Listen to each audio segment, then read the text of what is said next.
Hey, what's up, guys? This is me, King here, back with another video. So, who do I have with me here today? My name is Hunter Lloyd. Hunter Lloyd, that guy that's been on my channel like 74 times already. Yes. So, on the last profile, we went ahead and said we're going to go ahead and get you the combo video. So, here's the combo video everyone's been waiting for. He's going to go ahead and show it to you how it's done with torn scales. One of the best ways to do it. And, literally the only cards you need are torn scales and blank cards. So, yeah. Go ahead, Hunter. So first, you're just going to obviously normal summon your Torn Scales. You're going to activate his effect, discarding whatever card you feel like. That is actually going to send you the Phantomancer Cloak. Use the effect. That's going to add you the Boots. Boots effect summons itself. These two go together, making Trubany. Trubany effect sends a level 3 monster from your deck to your graveyard. That's going to send... oops. Send Carbonate on. Yes. It's going to summon back the Torn Scales. Because you don't have a trap card in the graveyard, you can actually just activate it. Okay. These two go together, making Isolde. That's going to add you the Gearfried. Isolde's going to send 4 from your deck. 4 cards. Correct. That's going to summon the Armageddon Knight. Armageddon Knight is also going to send in a monster. These two go together. That's Apo for 2. Next, what you're going to do is you're going to use Carbonate on effect. So they're summoning level 2 tuner. Feels like getting on the board. Dueling Book lag. Crazy. Dueling Book OP. Oh my god. He's just jumping, okay. That's going to summon Hulk. That's going to summon a 1.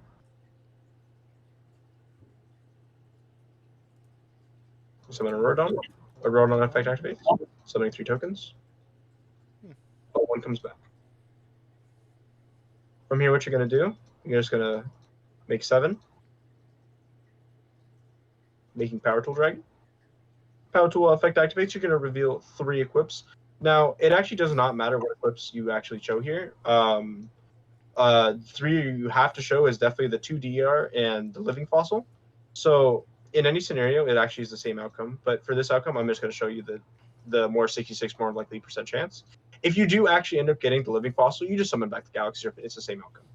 Doesn't matter. Okay. A Rodon's effect. Contributing 2. Special summoning Coldwing from your deck. Coldwing's effect activates because this token right here is actually a Mecha Beast token, summoning 2 more tokens to the board. This summons back to Despot 001. From here, what you want to do is you actually just want to make another Power Tool Dragon. Power Tool activates once again. I'm so sad. I'm so sad. No pain. Okay. Pain. That's going to add you the Durandal. So now your current hand is a full 6-card hand of 3 unknowns, the Durandal, and the DDR. So from here, what you want to do is you want to use Plague Spreader, stacking one of the cards in your hand. Doesn't matter which one, summoning itself back. These two go together, summoning Charles. Okay. From here, what you want to do, you want to activate the Durandal, equipping to any of them, activating it, sending it to the graveyard, adding Renaud. Renaud's effect activates, adding back the DDR in the graveyard. 3 + 1 is Arclight. The reason why you usually try to make Arclight over that is because one of the only outs to the board is actually Droplet. So you always want to try to, out all the cards. From here, you have the 2 DDRs and everything. So you just activate DDR. If you got Living Fossil, it's the same outcome, just recording the level 2 tuner in your graveyard. But for this example, we're just going to summon back Plague Spreader. This summons Shinshin. Overlay for VFD. And now, because you still have the other DDR in your hand, you can actually just activate a VFD call. I usually call Light here, but it doesn't really matter what you call. Banishing the 2 final warriors in your graveyard, adding back this, and then activating DDR. summoning back Master Charles. So now, while you don't really have the pop just with the 2-card combo, any other tuner there's actually a way to get it, but I don't feel like showing that, so I'm not going to. In the end phase, however, you actually do re-equip 2 cards. You re-equip the metal armor, and you get Oliver. So what this basically does is that it makes it so none of your cards can be targeted by cards and effects. They cannot activate Droplet because they cannot send cards from their hand.